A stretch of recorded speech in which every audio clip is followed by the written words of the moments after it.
મિત્રો હિન્દુજાભાઈના ઘરમાં સાવ જ ઉછળી રહ્યો છે. અત્યારથી પાડવી લેશો તો મોટો થઈને જલસા કરાવશે જલસા. મિત્રો આ સેલ લોકડાઉનમાં 235નો લો કરીને અત્યારે 900ની આસપાસ ચાલી રહ્યો છે. છેલ્લા એક વર્ષની વાત કરીએ તો લોકડાઉન પહેલા જાન્યુઆરી 2020માં ઊંચો ભાવ 1585 હતો. ત્યારબાદ કોરોના મહામારીમાં શેર માર્કેટમાં બધા શેરોની સાથે ઘટેલા આ શેરે 235નો લો કરેલ. જૂન 2018માં આ શેરનો લાઈફ ટાઈમ હાઈ 2038 હતો. અહીં ત્યાં શેર 56% ડિસ્કાઉન્ટમાં અને એક વર્ષના હાઈથી 41% ડિસ્કાઉન્ટમાં હાલ મળી રહ્યો છે. 900 રૂપિયાના ભાવે પણ આ સ્ટોક ઇન્ટ્રિન્સિક વેલ્યુ ધરાવે છે. ત્યારબાદ એન્ટ્રી પોઈન્ટ પણ પોઝિટિવ બતાવે છે, એટલે કે હાલ આ સ્ટોક ઓવરબોટ ઝોનમાં નથી. ત્યારબાદ નીચે તમે જોઈ શકો છો નો રેડ ફ્લેગ્સ પણ પોઝિટિવ દર્શાવે છે, મતલબ કે આ કંપનીમાં હાલ કોઈ જોખમ નથી. મિત્રો આ કંપનીના ફંડામેન્ટલ્સ જાણીને તેના વિશે બે એવી વાતો કહેવાનો છું કે તમે પણ કહેશો કે નહીં ખરેખર આ સાવધ છે. મિત્રો આ કંપનીનો પી રેશિયો 24.34 છે, જ્યારે ઇન્ડસ્ટ્રી પી 36.37નો છે, જેથી આ સેક્ટરના ઇન્ડસ્ટ્રી પી કરતાં હજી આ સ્ટોક અંડર વેલ્યુડ છે.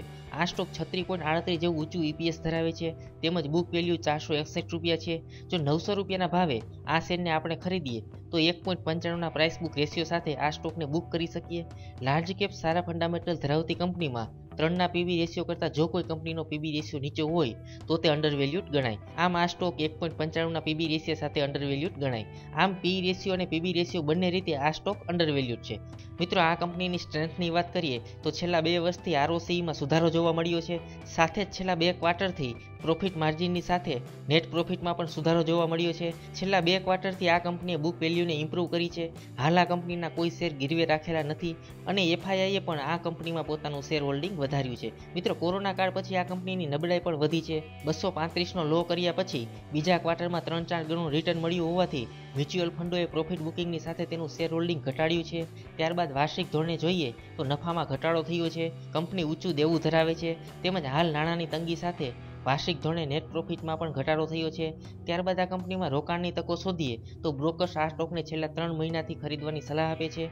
52 વીકના લોએથી 300થી 400% આ સ્ટોકમાં રિકવરી મળી છે અને આ બેંક હોવાથી બેંકમાં એનપીએ અને પ્રોવિઝન ખાસ ધ્યાનમાં લેવાય છે. અહીં તમે જોઈ શકો છો કંપનીના એનપીએમાં ઘટાડો થયો છે, જે એક સારી બાબત છે. સાથે જ પ્રોવિઝનમાં પણ ઘટાડો થયો છે.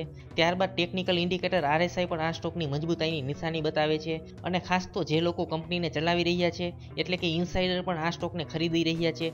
મિત્રો આપણે જો કોઈ ધંધો ચલાવી રહ્યા છીએ તો તેના વિશે આપણે પૂરા પરિચિત હોવાથી આગળ જતા ધંધામાં નુકસાની જશે કે ફાયદો થશે અને ધંધો કેવો ચાલશે તેની જાણ આપણાથી વધારે કોને હોય. તેથી જો કંપનીનું મેનેજમેન્ટ કે કંપનીના કોઈ ઉચ્ચ અધિકારીઓ પોતાના સ્ટોક ખરીદી રહ્યા છે તો નક્કી તેને ખબર જ છે કે આપણે સાવધ પાડવી રહ્યા છીએ. ત્યારબાદ મિત્રો આ વિડીયો પૂરો કરતા પહેલા હજી એક મહત્વની વાત કહી દઉં કે થોડા સમય પહેલા જ ભારતની ટોપ 10 માર્કેટ કેપ ધરાવતી કંપનીઓમાં સ્થાન ધરાવતી આઈસીઆઈસીઆઈ બેંક સાથે ઇન્ડસઇન્ડ બેંક મર્જ થવાની છે તેવા સમાચાર આવ્યા હતા. ત્યારે હિન્દુજા ગ્રુપે કે જે એક સફળ ગ્રુપ છે અને પોતાની અલગ અલગ કંપનીઓને સફળતાના શિખરો સર કરવાની ફોર્મ્યુલા જાણે છે, તેને સ્પષ્ટ કહી દીધું કે આઈસીઆઈસીઆઈ બેંક સાથે મર્જ થવાના સમાચાર એક અફવા છે.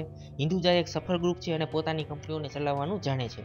તો મિત્રો ઇન્ડસઇન્ડ બેંક તમે લોંગ ટાઈમ માટે જો ખરીદવાનું વિચારતા હોય તો 800 કે 670ની આસપાસ આવે અને મોકો મળે તો લાંબા સમય માટે ખરીદી શકાય. આ સ્ટોક પોર્ટફોલિયોમાં સમાવવા જેવો છે, જેથી તેના પર નજર રાખવા તમે તમારા વોચ લિસ્ટમાં તેને એડ કરી શકો. મિત્રો વિડીયો પૂરો જોવા બદલ ખૂબ ખૂબ આભાર. આવા જ વિડીયો જોવા મારી ચેનલને સબસ્ક્રાઇબ કરો, આ વિડીયોને લાઇક કરો. મળીએ નવા વિડીયોમાં. આપનો દિવસ શુભ રહે.